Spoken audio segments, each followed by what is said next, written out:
Students आज हम लोग नया चैप्टर हेलो स्टूडेंट्स आज हम लोग नया चैप्टर स्टार्ट करेंगे वेक्टर्स। सबसे पहले मैं आपको बताता हूँ फिजिकल क्वांटिटीज का कैटेगराइजेशन हमने दो में किया हुआ है, scalar quantities and vector quantities. तो बच्चों scalar quantities completely described by magnitude. अगर आपको एक स्केलर क्वांटिटी को डिस्क्राइब करना है तो you just have to write a numeric value with a proper unit. जैसे आपने लिख दिया 20 जूल, है ना, तो ये न्यूमेरिक वैल्यू हो गई और ये यूनिट हो गई, प्रॉपर यूनिट किसकी, वर्क या फिर एनर्जी की। ठीक है, तो आपको जब भी स्केलर क्वांटिटी डिनोट करना हो, डिस्क्राइब करना हो, तो you can write a numeric value with its unit. जब भी हम लोग स्केलर क्वांटिटीज पे अरिथमेटिक ऑपरेशंस करते हैं तो हम लोग सिंपल अलजेब्रा रूल्स फॉलो करते हैं। जैसे अगर आपको 20 जूल और 50 जूल को ऐड करना है तो सिंपल जैसे हम लोग अरिथमेटिक ऑपरेशंस, जैसे हम सिंपल अलजेब्रा रूल होता है 20 प्लस 50 कितना हो जाता है 70 जूल हम लोग लिख सकते हैं। ठीक है, तो ये हो गई हमारी स्केलर क्वांटिटी की कुछ प्रॉपर्टीज। बात करेंगे वेक्टर क्वांटिटीज की। Vector quantities they have a magnitude and a direction defined in space. Vector quantities के पास मैग्नीट्यूड होता है एज वेल एज डायरेक्शन होता है। ठीक है, जैसे कि अगर आपने सिंपल ये लिख दिया बस कि 20 न्यूटन, आपने अगर ऐसा लिख दिया 20 न्यूटन, तो आपने कंप्लीटली इसको रिप्रेजेंट नहीं किया है। ठीक है, यहाँ पे बस आपने क्या लिखा, न्यूमेरिक वैल्यू और यूनिट, मतलब आपने उसकी बस मैग्नीट्यूड लिखी हुई है, डायरेक्शन आपने डिफाइन नहीं किया गया। तो नहीं किया तो आप इसको ना, कंप्लीट रिप्रेजेंटेशन नहीं है ये वेक्टर का।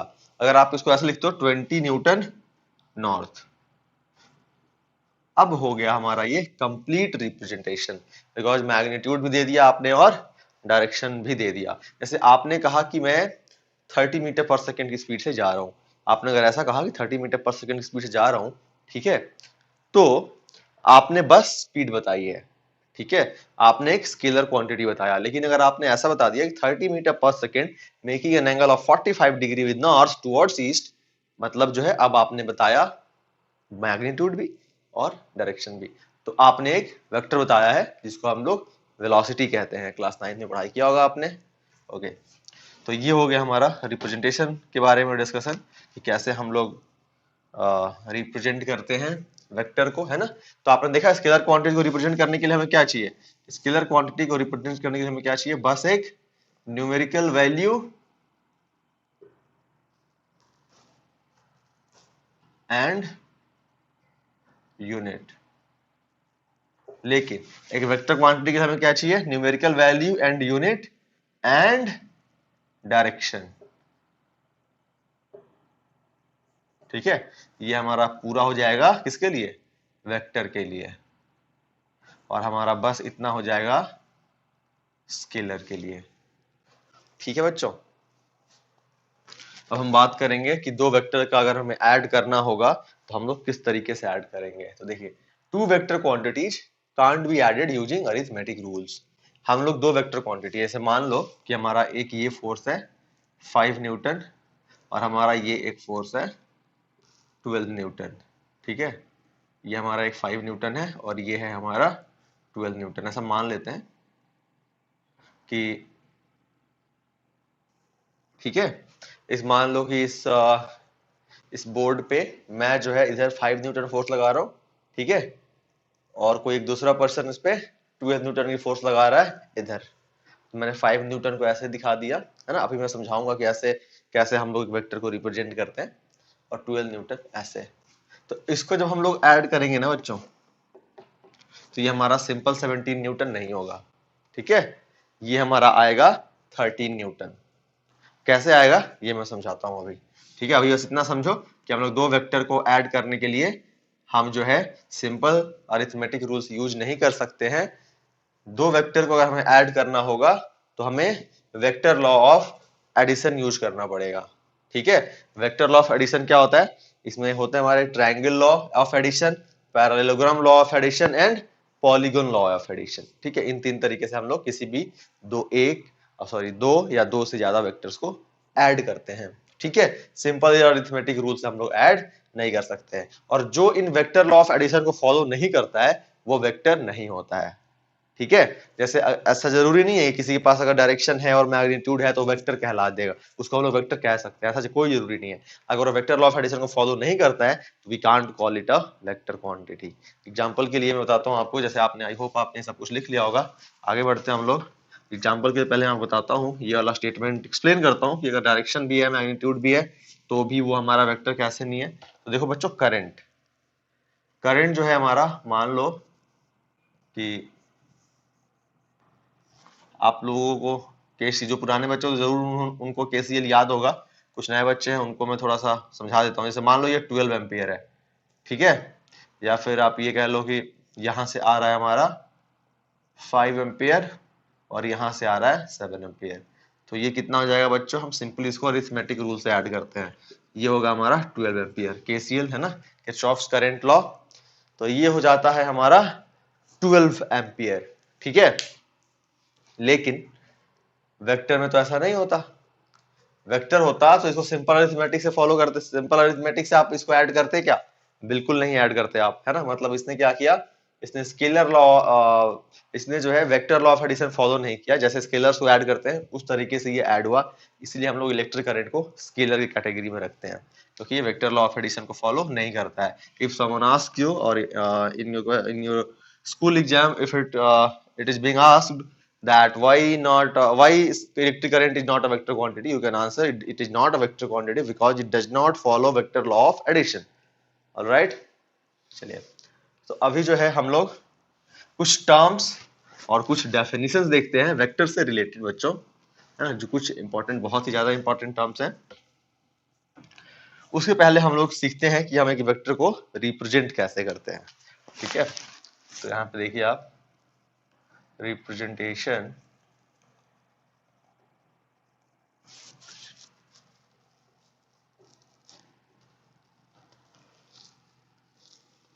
तो बच्चों अगर हम बात करेंगे रिप्रेजेंटेशन ऑफ वेक्टर्स की, तो सबसे पहले बताता हूं कि जब भी हम लोग इन टेक्स्ट, है ना, कैसे लिखेंगे, ठीक है। इन टेक्स्ट, जैसे मान लो कि आप कुछ लिख रहे हो, कुछ डेफिनेशन लिख रहे हो, उसमें कैसे एक वेक्टर लिखोगे, ठीक है। इन टेक्स्ट या फिर इन स्क्रिप्ट, तो इसको हम लोग ऐसे लिखते हैं।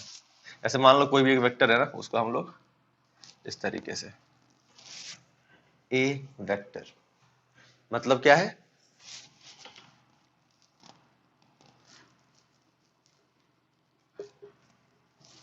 यूजिंग अ लेटर एंड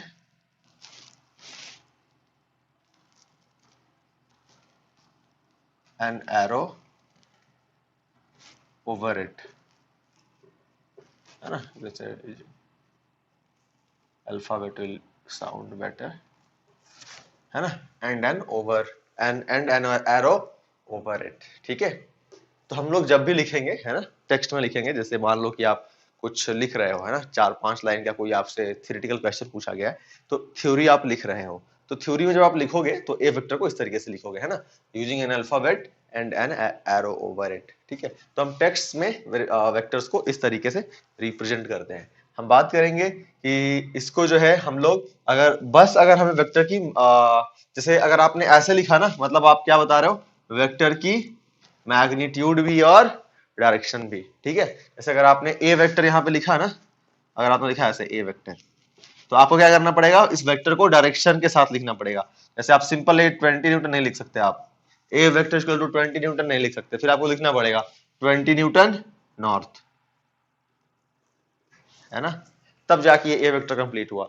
अब बोलोगे सर अगर हमें बस 20 न्यूटन ही पता है तो हम कैसे लिखेंगे, उसके लिए बच्चों आप ये कर सकते हो, मॉड लगा सकते हो, है ना। ये मॉड लगा देंगे तो ये क्या डिनोट करेगा, मैग्नीट्यूड ऑफ ए वेक्टर,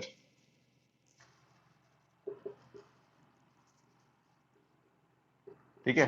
इसका एक तरीका और है बच्चों, हम इसको बस ऐसे भी लिख देते हैं।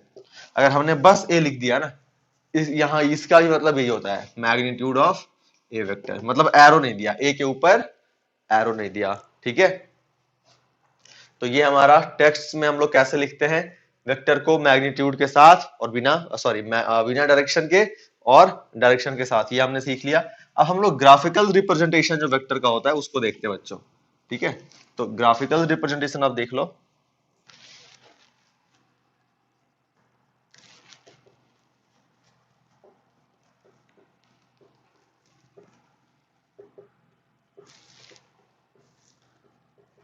सोचो ग्राफिकल रिप्रेजेंटेशन में क्या होता है कि हम लोग एक वेक्टर को एक एरो से, एक एरो हो गया हमारा, इस एरो से हम लोग इसको डिनोट करते हैं, ठीक है। और ये एरो की जो डायरेक्शन होती है वो हमारी अलोंग द वेक्टर, है ना।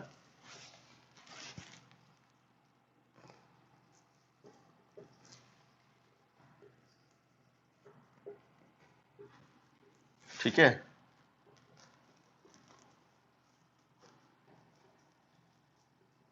along the vector and length is directly proportional to magnitude of the vector, ठीक है। जैसे हम लोग एक एरो से डिनोट करेंगे और वो एरो की डायरेक्शन किधर होगी, जिस डायरेक्शन में वेक्टर है, ठीक है। जैसे मैं इधर फोर्स लगा रहा था तो मैंने 5 न्यूटन किधर दिखाया था, इधर क्यों दिखाया था। एक दूसरा पर्सन जो 12 न्यूटन की फोर्स ऊपर लगा रहा था, उसका मैंने डायरेक्शन की, उसका मैंने एरो से जो दिखाया था, उसके फोर्स को मैंने किधर दिखाया था, ऊपर की ओर दिखाया था। तो हमारा जो एरो होगा that will be along the vector, और जो हमारी लेंथ है that is directly proportional to magnitude of the vector. आपने देखा था कि मैंने 12 न्यूटन को 5 न्यूटन से बड़ा बनाया था। मतलब क्या, ऐसे मान लो कि ये अगर वेक्टर है हमारा, ये 5 न्यूटन डिनोट कर रहा है ना, तो 10 न्यूटन अगर हमें बनाना होगा तो हम इसका डबल बनाएंगे। ये हमारा हो गया 10 न्यूटन, ठीक है। अगर हमें 20 न्यूटन बनाना हो, तब 20 न्यूटन ड्रॉ करना है बच्चों, तो हम 10 न्यूटन का भी डबल है ना, दिस इज 20 न्यूटन। और ये हमारे सारे वेक्टर, सारे जो वेक्टर्स हैं उनका डायरेक्शन क्या है, सेम है, ठीक है। अगर जैसे मान लो वेक्टर हमारा इस तरीके से, जैसे मान लो this is east west north south, अगर वेक्टर हमारा ऐसा है, ठीक है, मतलब नॉर्थ और ईस्ट के साथ 45 डिग्री 45 डिग्री का एंगल बना रहा हो, ठीक है। तो हम लोग फिर उसको वेक्टर से अगर डिनोट करेंगे तो क्या करेंगे, नॉर्थ ईस्ट का लॉन्ग ड्रॉ करेंगे, है ना। और इसको हमने 2 न्यूटन लिया है, ठीक है। अब आपको कहा गया कि there is another force of 4 newton, है ना, making an angle of 45 degree with north between north and west. तो हमारा फिर कितना होगा, 4 न्यूटन है, तो इसका डबल लेंथ का बनाएंगे, है ना। ये हो गया बच्चों हमारा 4 न्यूटन। देखो 45 डिग्री एंगल बना रहा है, मतलब क्या किया, along the vector with an arrow and length of the arrow is directly proportional to the magnitude. तो ये होता है हमारा graphical representation of a vector. अब हम लोग डिस्कस करते हैं कुछ important terms related to vector जिसका हमें यूज होगा। इसे देखो बच्चों, हम लोग ड्रॉ करेंगे, सबसे पहले हम लोग लिखेंगे parallel vectors.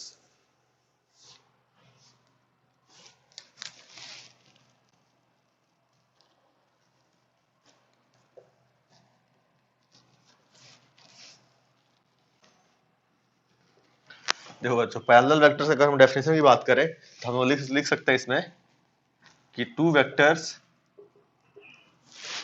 Are said to B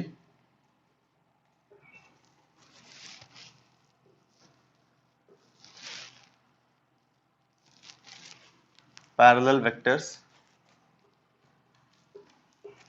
if they are oriented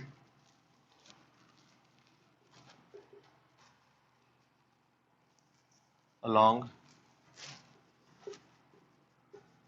same direction।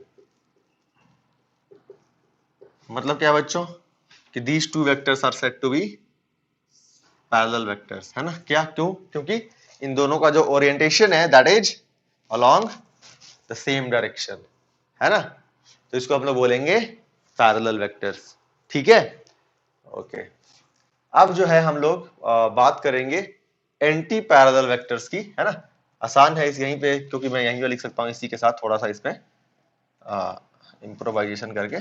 तो हम बात करें अगर एंटी पैरेलल वेक्टर की, तो two vectors are said to be parallel vectors if they are oriented along opposite directions, है ना।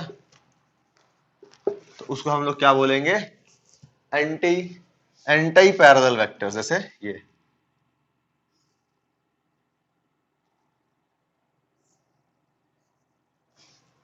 ठीक है, ये हमारा क्या हो गया, ऑपोजिट डायरेक्शन के अलोंग, है ना।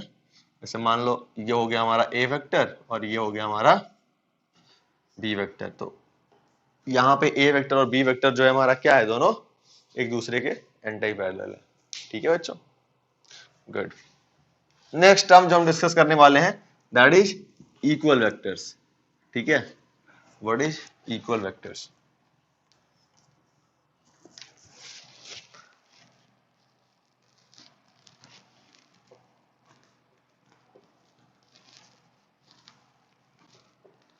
अब देखो हम लोग इक्वल वेक्टर किसको कहते हैं, तो देखो two vectors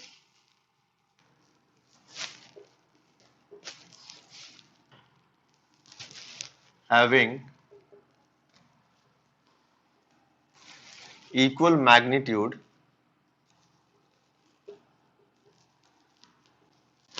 and oriented along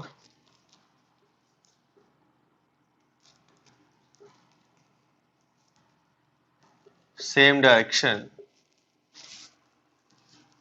are called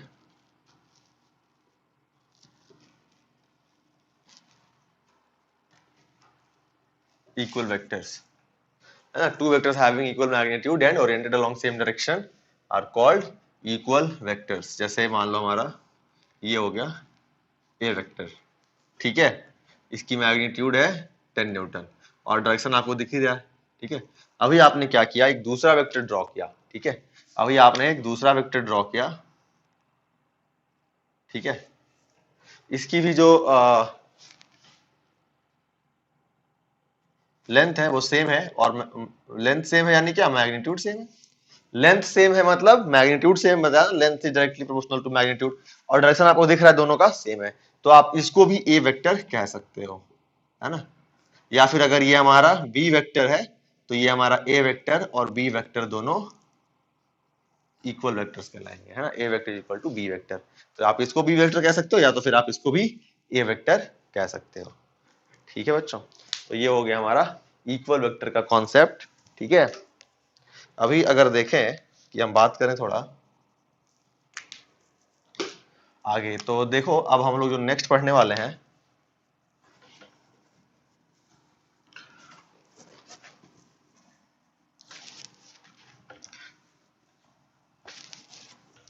हमने पढ़ लिया equal vectors, parallel vectors, anti parallel vectors, है ना बच्चों। तो अब देखिए अगर आपको एंगल निकालना हो, किसी भी दो वेक्टर के बीच का एंगल निकालना हो, तो आप किस तरीके से निकालोगे, इसको देखो। तो angle between two vectors when the tail or head coincides, tail or head coincide, it's called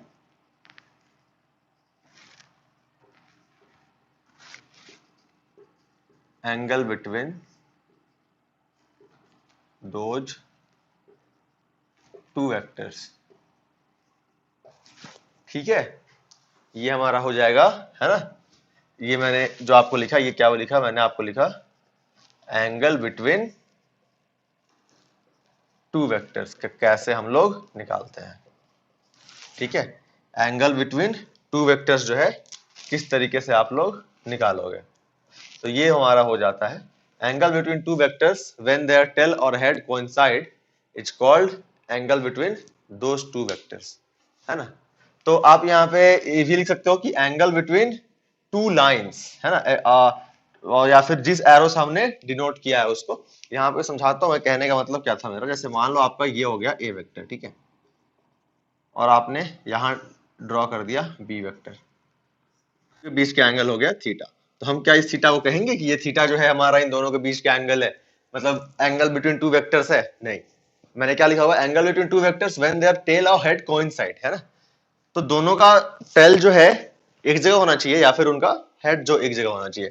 तो यहाँ पे हम क्या करते हैं, इसके जैसे इसको यहाँ ड्रॉ कर देते हैं। इक्वल वेक्टर कॉन्सेप्ट से ड्रॉ कर सकते हैं ना, सेम डायरेक्शन सेम मैग्नीट्यूड।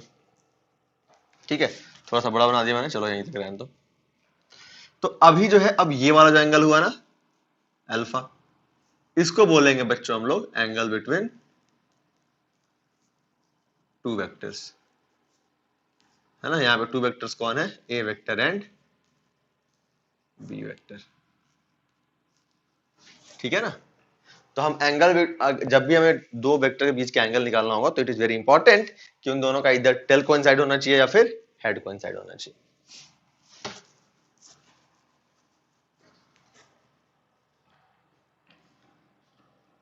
अब जो है हम लोग आगे देखते हैं, थोड़ा एक दो टर्म्स से और फेमिलियर होते हैं। जैसे आपको कभी ऐसा आ जाए नेगेटिव वेक्टर, है ना, नेगेटिव वेक्टर। तो बच्चों नेगेटिव वेक्टर क्या होता है, देखो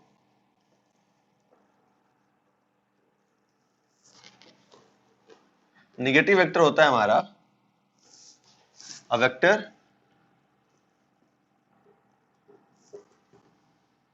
equal in magnitude but in opposite direction.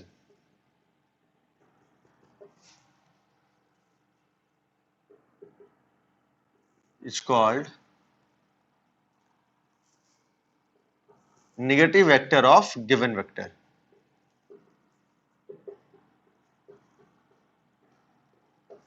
जैसे मान लो हमारा ये हो गया ए वेक्टर, अगर आपको इसका नेगेटिव वेक्टर ड्रॉ करना है तो क्या करोगे आप बताओ।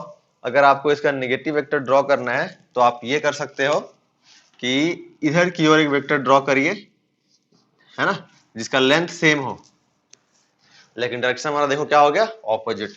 तो इसको बोलेंगे हम लोग बच्चों माइनस ए वेक्टर, है ना। ये हो गया हमारा नेगेटिव वेक्टर। ठीक है ना।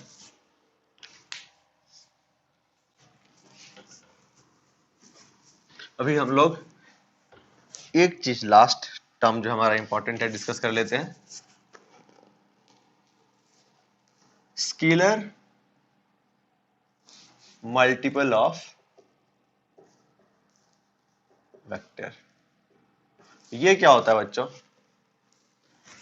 देखो जब भी हम किसी एक वेक्टर को स्केलर से मल्टीप्लाई करते हैं तो क्या होता है, इसके बारे में हम लिख देते हैं ना, स्केलर मल्टीपल ऑफ वेक्टर, है ना। तो when a vector is multiplied, है ना, when a vector is multiplied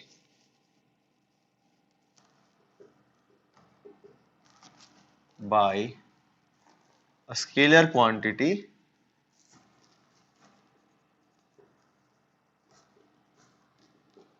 its magnitude, जैसे मान लो if when a vector is multiplied by scalar quantity n, ठीक है ना, n लिख देते हैं, किससे मल्टीप्लाई किया आपने, जो स्केलर क्वांटिटी से मल्टीप्लाई किया दैट इज n, तो its magnitude becomes n times direction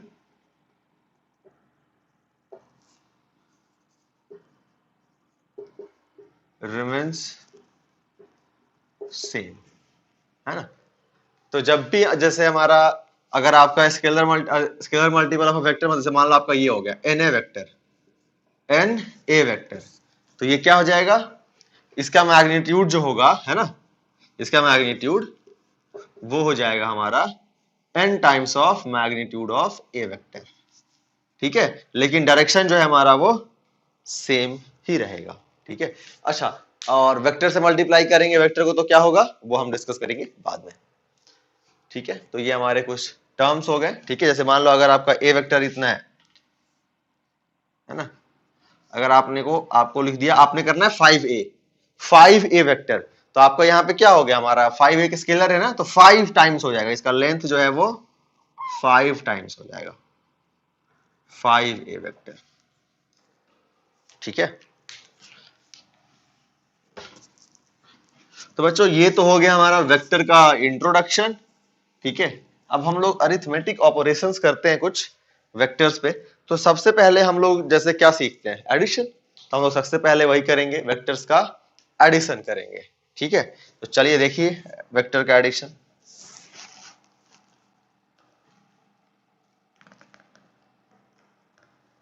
addition of two vectors.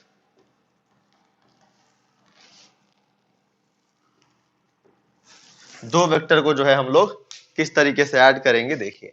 तो बच्चों जो सबसे पहला लॉ होता है ना, वो होता है हमारा वेक्टर को ऐड करने के लिए, उसको हम लोग बोलते हैं ट्रायंगल ऑफ वेक्टर एडिशन।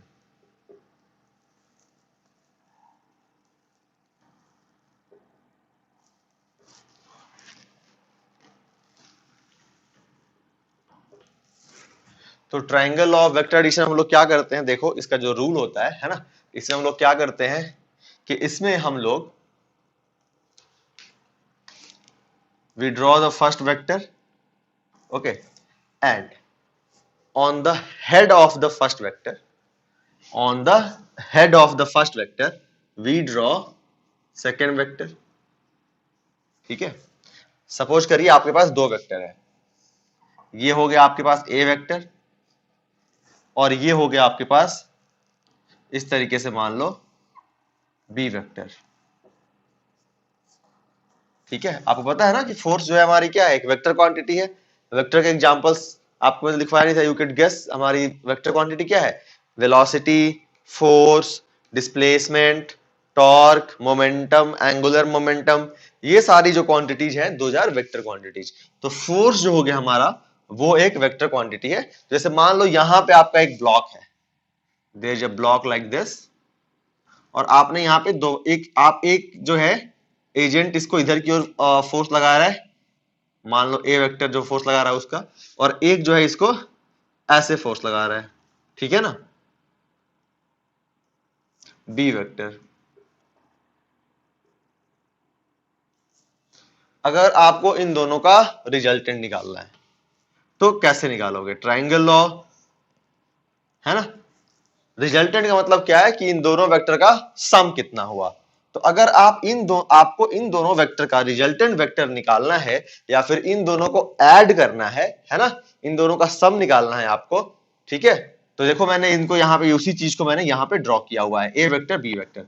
तो आप क्या करोगे इसमें, ट्रायंगल ऑफ वेक्टर एडिशन कहता है कि draw the second vector on the head of first vector. यहां मैंने वही किया है, इस बी वेक्टर को मैंने ए वेक्टर के हेड पे ज्वाइन कर दिया है, देखो।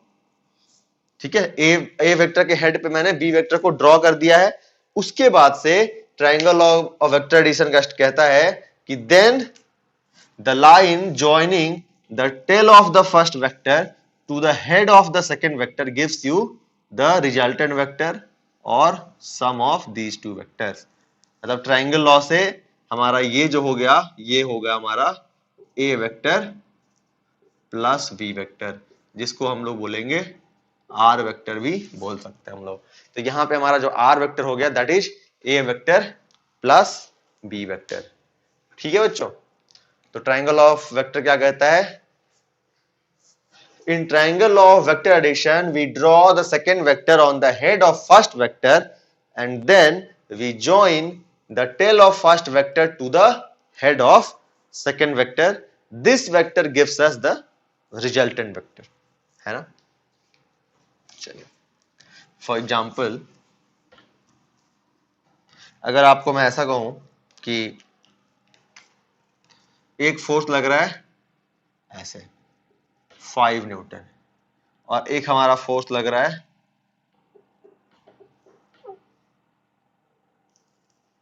ऐसे, मान लो है ना 12 न्यूटन। ये 5 न्यूटन है और ये 12 न्यूटन है। तो अब क्या करोगे, जैसे अब मान लो ये फोर्स लग रहा था यहाँ पे, कोई एक पॉइंट ऑब्जेक्ट था, उस पॉइंट ऑब्जेक्ट को कोई एक पर्सन 5 न्यूटन फोर्स से इधर की ओर पुल कर रहा है और कोई एक दूसरा पर्सन इसको 12 न्यूटन की फोर्स से ऊपर की ओर पुल कर रहा है। तो इसका रिजल्टेंट क्या होगा, तो आप क्या करोगे, इसको आप triangle of vector addition use करोगे। ट्रायंगल ऑफ वेक्टर एडिशन कैसे यूज करोगे, आप फर्स्ट वेक्टर के हेड पे सेकंड वेक्टर ड्रॉ कर दोगे। तो आप 5 न्यूटन को मान लो फर्स्ट वेक्टर, इसके हेड पे सेकंड वेक्टर को यानी कि 12 न्यूटन को आप ड्रॉ कर दो। ये आपने ड्रॉ कर दिया। फिर आप क्या करोगे, फर्स्ट वेक्टर के टेल से सेकंड वेक्टर के हेड को ज्वाइन कर दोगे। तो ये लीजिए आपने इसको ज्वाइन कर दिया, ठीक है। अब ये जो लाइन होगी ना आपको देगी रिजल्टेंट वेक्टर, ये जो लाइन है आपको देगी रिजल्टेंट वेक्टर। आप समझ रहे हो, ओबी जो है आपको रिजल्टेंट वेक्टर देगी। तो एक बात बताओ, ये आपको दिख रहा था ना 90 डिग्री है, तो ये भी हमारा 90 डिग्री होगा। और ये अगर 5 न्यूटन है और ये अगर 12 न्यूटन है, मतलब इसका लेंथ जो है इसका कितना है 5 न्यूटन, मतलब 5 न्यूटन डायरेक्टली प्रोपोर्शनल, इसका भी 12 न्यूटन के डायरेक्टली प्रोपोर्शनल। तो ये कितना हो जाएगा बताओ, 5 और 12। तो हम लोग पाइथागोरस थ्योरम से सॉल्व नहीं कर सकते, तो ये आ जाएगा हमारा √5 का स्क्वायर प्लस 12 का स्क्वायर। कितना आ गया ये बताओ, √25 प्लस 144 है ना, 169 हमारा आ गया 13। तो ये कितना हो गया हमारा 13 न्यूटन। बोलो, ये हो गया हमारा 13 न्यूटन। मतलब रिजल्टेंट वेक्टर, या फिर आप ये कह लीजिए कि ये 5 न्यूटन और 12 न्यूटन का रिजल्टेंट वेक्टर जो आया हमारा कितना आया 13 न्यूटन। या फिर sum of 5 newton and 12 newton force कितना आया 13 न्यूटन। क्या हमने सिंपल 5 न्यूटन प्लस 12 न्यूटन को 17 न्यूटन लिखा? नहीं, नहीं लिख सकते, है ना। हमने क्या किया, vector law of addition follow किया, triangle law of vector addition follow किया, ठीक है। लेकिन एक बात देखो यहाँ पे कि ये तो हमारा जो 90 डिग्री एंगल बना रहा था तो हमारे लिए बहुत सिंपल था, हमने निकाल लिया। लेकिन यहाँ पे तो एंगल अलग है, यहाँ पे तो एंगल कुछ और ही है ना। तो वो हम कैसे निकालेंगे? जैसे मान लो हमारा यहाँ पे एंगल कितना था, थीटा दिया हुआ था ना, ये हमने इसको कैसे ड्रॉ किया था, यहाँ पे था हमारा ए वेक्टर और इस तरीके से था हमारा बी वेक्टर, है ना। और दोनों के बीच का एंगल कितना था, थीटा, ये हमें दिया हुआ था। मतलब थीटा क्या हुआ, एंगल बिटवीन टू वेक्टर्स। तो थीटा ये नहीं होगा ना, ये होगा थीटा, ये हो गया हमारा थीटा, है ना।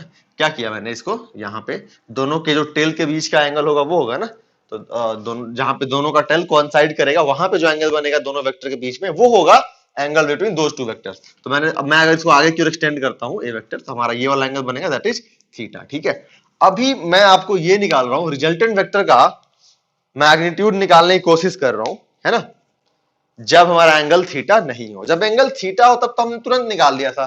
जैसे देखो ना, हमारा यहाँ पे 5 न्यूटन 12 न्यूटन के बीच का जब एंगल 90 डिग्री था, जब हमारा एंगल 90 डिग्री था 5 न्यूटन और 12 न्यूटन के बीच का, तो हमारे लिए बहुत सिंपल था। मतलब जब थीटा 90 डिग्री हमें पता था तो इट वाज वेरी सिंपल, हमने पाइथागोरस लगा के और निकाल लिया, है ना। और हम इसका डायरेक्शन भी निकाल सकते हैं, हम लोग इस रिजल्टेंट का डायरेक्शन भी निकाल सकते हैं, ठीक है। देखो कैसे हम लोग डायरेक्शन निकाल सकते हैं। जैसे मान लो कि हमें 5 न्यूटन अगर वेक्टर दिया हुआ है, तो मतलब हमें 5 न्यूटन का डायरेक्शन भी पता है और मैग्नीट्यूड भी पता है। तो अगर हम अपने रिजल्टेंट वेक्टर का डायरेक्शन 5 न्यूटन के टर्म्स में बता दें, मतलब 5 न्यूटन से रिलेट करके, ठीक है। जैसे मान लो कि मैंने बताया कि मैं जा रहा हूं नॉर्थ की ओर, मैं जा रहा हूं नॉर्थ की ओर, ठीक है, और मेरा फ्रेंड जा रहा है मेरे से 30 डिग्री एंगल बनाते हुए ईस्ट में। मेरे को तुम्हारा पता है, मेरा मोशन किधर है तुम्हें पता है, मैं जा रहा हूं नॉर्थ में, ठीक है। और मेरे फ्रेंड ने बोला कि मैं वैभव के साथ 30 डिग्री एंगल बना के ईस्ट की तरफ जा रहा हूं। तो आप उसका डायरेक्शन गेस नहीं कर सकते? आप गेस कर सकते हो ना कि हाँ वो यानी कि नॉर्थ के साथ 30 डिग्री एंगल बना के जा रहा था। तो यही करूंगा मैं, मुझे यहाँ पे 5 न्यूटन का डायरेक्शन पता है, तो मैं रिजल्टेंट का जो है डायरेक्शन इस 5 न्यूटन के रिलेटिव में टर्म्स में बता देता हूं। चलो देखो इसको, तो मैं मार्कर, हाँ, तो यहां पे अगर आप देखो तो ये कितना हो गया, इसको ले लो आप अल्फा, ठीक है। तो हमें ये अल्फा निकालना है, हम बेसिकली एंगल निकालना है।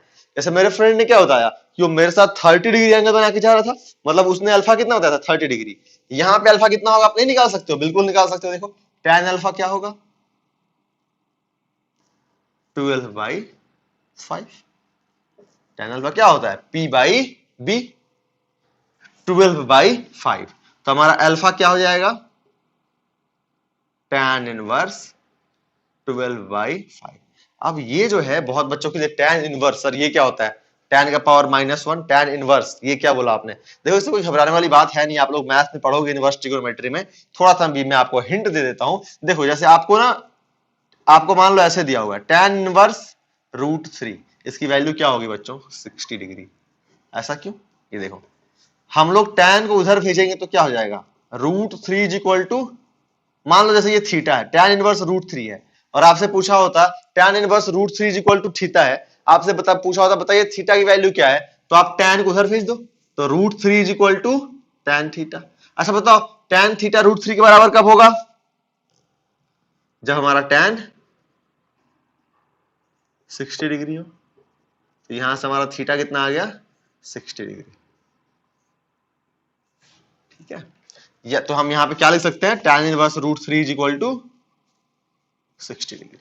समझे? मतलब किसी भी ट्रिगोनोमेट्रिक फंक्शन का जो इनवर्स है ना वो हमें एंगल देता है। तो बेसिकली ये क्या है tan इनवर्स 12/5 क्या है बच्चों? तो tan इनवर्स 12/5 जो है वो है हमारा एक एंगल। ठीक है, चलो तो यहां पे अगर बताना होगा तो हम बता सकते थे कि 5 न्यूटन के साथ tan इनवर्स 12/5 एंगल बना के जा रहा है। ठीक है ना?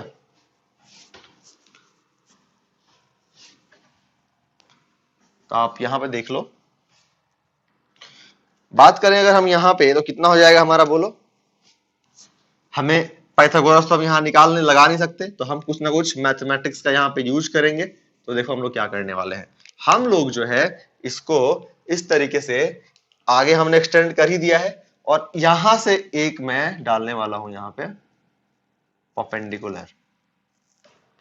ठीक है बच्चों, तो परपेंडिकुलर अगर मैं डालूं तो कितना एंगल हो गया 90 डिग्री। दिस इज 90 डिग्री और ये है हमारा ए और ये वाला जो है हमारा बी है। और इसको मैं नेमिंग कर देता हूं, चलो इसको लिख देता हूं पी, इसको लिखता हूं क्यू, इसको लिखता हूं आर और इसको लिख देता हूं एस। ठीक है, पी क्यू आर एस। तो आप देखो यहां पे इन राइट एंगल ट्रायंगल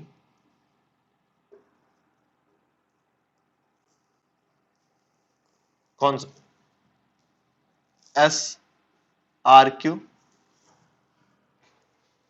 है ना, sine theta is equal to what, sine theta is equal to S R by S Q, S R by S Q. और एस क्यू को क्या लिख सकते हो, एस क्यू क्या है basically B vector, B vector का लेंथ है ना, यानी बी वेक्टर का मैग्नीट्यूड है। तो इसको मैं क्या लिख सकता हूं बी वेक्टर का मैग्नीट्यूड, यानी इस तरीके से बोलो, या फिर इसको मैं चाहूं तो ये एरो बस हटा दूं तो भी हो सकता है। मैंने बताया था ना आपको मैग्नीट्यूड कैसे लिखते हैं। तो हमारा यहां पे एस आर कितना आ गया बी साइन थीटा। और इसी तरीके से आप अगर कॉस थीटा निकालोगे तो वो क्या होगा Q R by S Q. तो हमारा यहां से कितना मिल जाएगा हमें, क्यू आर कितना मिल जाएगा बच्चों बी कॉस थीटा। सिमिलरली आप कर सकते हो ना यहाँ पे cos theta is equal to Q R by S Q. तो ये दो चीजें मिल गई आपको, B sine theta B cos theta, ये हमारा हो गया एस आर और क्यू आर के बराबर। देखो अभी आपको यहाँ पे एक राइट एंगल ट्रायंगल और दिख रहा होगा, इन right angle triangle P S R, इसमें क्या है बताइए, पाइथागोरस लगा सकते हो। क्या लिखोगे आप, पी एस का square is equal to S R का स्क्वायर प्लस पी आर का स्क्वायर। बोलो लिख सकते हो ना आप ये। ओके, पी एस क्या है बच्चों आर वेक्टर, और आर वेक्टर क्या है ए वेक्टर और बी वेक्टर का जो सम है वो है ना। तो हम यहां पर लिख सकते हैं, क्या लिख सकते हैं बताइए, आर वेक्टर का मैग्नीट्यूड है ना। तो सिंपल मैं इस पे एरो हटा देता हूं, तो R square is equal to S R, S R को मैं क्या लिख सकता हूं बी साइन थीटा। और बच्चों इस पी आर को क्या लिख सकते हैं, तो पी आर को लिख सकते हैं P Q plus Q R का होल स्क्वायर। तो आर कितना हो गया, R square sorry, R square कितना हो गया B square sine square theta plus P Q. अब पी क्यू क्या लिख सकते हो बताओ, पी क्यू को लिख सकते हो आप ए वेक्टर का लेंथ है ना ये, तो ए, और क्यू आर को लिख सकते हो बी कॉस थीटा। देखो हमारा ये भी क्या हो गया, हमने पाइथागोरस ही हम यूज कर रहे हैं, लेकिन हमारा चूंकि ये राइट एंगल ट्रायंगल नहीं था तो हमने इसके वैल्यूज को इस तरीके से मैनिपुलेट किया कि हमें एक राइट एंगल ट्रायंगल मिल गया। सॉल्व करते हैं इसको हम लोग यहाँ पे बच्चों, तो क्या हो जाएगा बताओ। इसको मिटा देता हूं मैं, ठीक है। तो देखो R vector is equal to B square sine square theta plus A square, है ना, plus B square cos square theta plus A B cos 2ab cos theta, A plus B के होल स्क्वायर में break कर दिया इसको, कितना हो गया R square, B square common ले लो आप यहाँ पे, क्या आएगा sine square theta plus cos square theta, और क्या बच जाएगा ए square plus 2ab cos theta. तो आर स्क्वायर जो है वो कितना हो गया हमारा ए स्क्वायर प्लस ये तो हमारा 1 हो जाएगा B square plus 2ab cos theta. यहां से बच्चों जो हमारा आर है वो आ गया root over A square plus B square plus 2ab cos theta. मतलब क्या है कि आपको आर का जो है लेंथ मिल गया, यानी आपको आर का मैग्नीट्यूड मिल गया, आपको आर का मैग्नीट्यूड मिल गया, यानी आपको ए वेक्टर प्लस बी वेक्टर का जो रिजल्टेंट है उसका मैग्नीट्यूड मिल गया। लेकिन जब हम दो वेक्टर को ऐड करते हैं तो हमें एक वेक्टर क्वांटिटी ही मिलती है, तो उस वेक्टर क्वांटिटी का हमें डायरेक्शन भी तो चाहिए, ये तो हमारा क्या हो गया मैग्नीट्यूड। चलो बच्चों डायरेक्शन भी निकालते हैं अब हम लोग।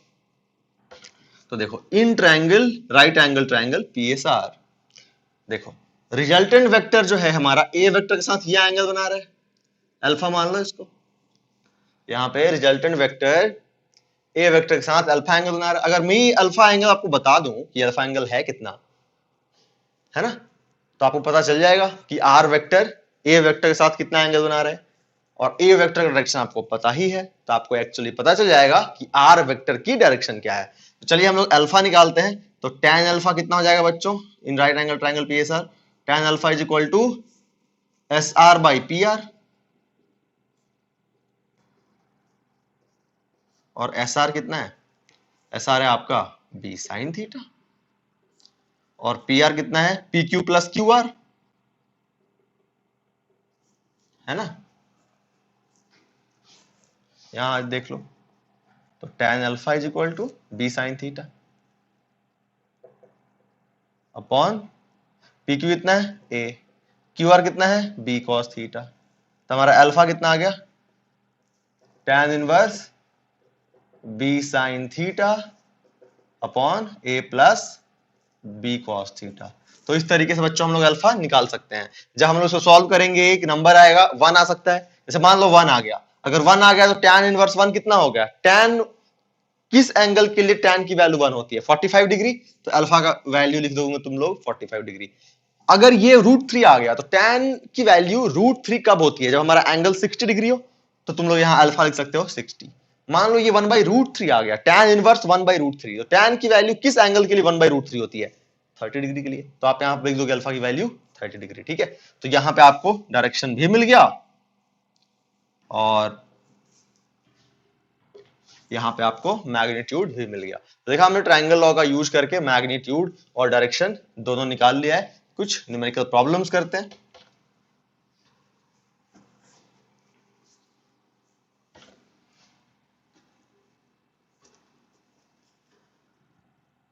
हम लोग एक न्यूमेरिकल करते हैं। न्यूमेरिकल ये कहता है कि टू वेक्टर ऑफ मैग्नीट्यूड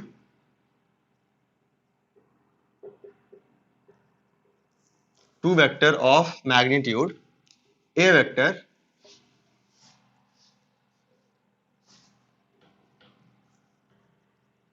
है ना, मैग्नीट्यूड को हम लोग क्या लिख सकते हैं इस तरीके से, combine to give a resultant vector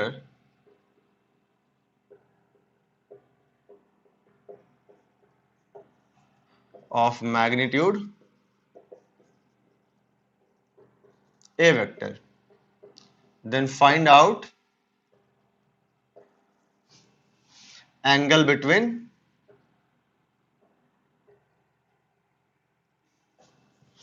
vectors, है ना। तो दो वेक्टर हैं, ए वेक्टर है ना, दो वेक्टर हैं, दोनों का मैग्नीट्यूड सेम है, और जब दोनों कंबाइन होते हैं तो जो आपको रिजल्टेंट मिलता है उसकी भी वैल्यू ए ही है। चलिए हम लोग इसको सॉल्व करते हैं। तो देख लो हमारा रिजल्टेंट वेक्टर का फॉर्मूला क्या हो गया, आर वेक्टर का magnitude is equal to A square plus B square plus 2ab cos theta. ये हमें कितना दिया हुआ है, ए ही दिया हुआ है ना, स्क्वायर, अच्छा यहाँ तो रूट डाल दिया ना, ए ही दिया हुआ है, तो ये कितना हो गया हमारा ए का स्क्वायर, और बी भी हमारा ए के बराबर, यानी ये भी ए का स्क्वायर, ठीक है, प्लस 2 इंटू ए, बी भी ए के बराबर इंटू 2 इंटू ए कॉस थीटा। हमें क्या निकालना है, थीटा निकालना है। क्यों, क्योंकि थीटा ही तो होता है हमारा angle between these two vectors. तो चलो करो, सॉल्व करो इसको, दोनों तरफ स्क्वायर कर दीजिए आप। A square is equal to A square plus A square plus 2a square cos theta, ठीक है ना। अभी आप इसको इधर भेज दीजिए, तो कितना, देखो ए के स्क्वायर से के स्क्वायर हमारा कैंसिल आउट हो गया, और ये स्क्वायर इस साइड आके हो गया हमारा कितना, minus A square is equal to 2 square cos theta, A square cancel out, minus 1/2 is equal to cos theta, ठीक है। अब देखो कॉस थीटा हमारा, कॉस थीटा की वैल्यू माइनस 1/2 कब होती है बताओ, कॉस थीटा की वैल्यू माइनस 1/2 कब होती है, जब हमारा कॉस थीटा 120, यानी कॉस थीटा हमारा 120 हो, है ना। माइनस 1/2 को आप क्या लिख सकते हो, कॉस 120 डिग्री। क्यों, आपने पढ़ा है ना ट्रिग्नोमेट्री में, कॉस 120 डिग्री की वैल्यू कितनी होती है, माइनस 1/2, तो यहां से हमारा थीटा की वैल्यू क्या आ गई, 120 degree, theta is equal to 120 degree. आई बात आपको समझ में। तो ऐसे ही कुछ प्रॉब्लम्स होंगे आपकी शीट में जो आप सॉल्व करिएगा। बच्चों आज क्लास में बस इतना ही, अगली क्लास में हम लोग पॉलीगन लॉ, पैरेललोग्राम लॉ और सबट्रैक्शन ऑफ वेक्टर्स डिस्कस करेंगे।